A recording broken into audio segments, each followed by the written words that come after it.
લીંબડી શહેરમાં રાજપૂત સમાજની વાડી ખાતે લીંબડી શહેર ક્ષત્રિય સમાજની નવી કમિટીનો સન્માન સમારંભ કાર્યક્રમ યોજાયો. લીંબડીમાં હજુ થોડા દિવસ પહેલા જ લીંબડી શહેર ક્ષત્રિય સમાજની નવી કમિટીની રચના કરવામાં આવી હતી.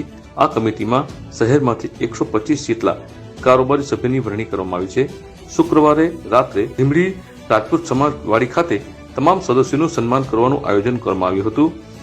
આ પ્રસંગે જગતગુરુ ગર્ગાચાર્ય મહેન્દ્રાનંદ ગિરી બાપુ, ધારાસભ્ય કિરીટસિંહ રાણા, સૌરાષ્ટ્ર નિવારપીઠ મોટા મંદિરના મહામંડલેશ્વર લલિત કિશોર શરણદાસ બાપુ, રામકૃષ્ણ મિશનના પ્રફુલ્લ મહારાજ તથા ઝાલાવાડ ક્ષત્રિય સમાજના પ્રમુખ ડોક્ટર રુદ્રસિંહ ઝાલા, લીંબડી રાજવી ઠાકોર સાહેબ, જયદીપસિંહ ઝાલા તથા ક્ષત્રિય સમાજના આગેવાનો ઉપસ્થિત રહ્યા હતા.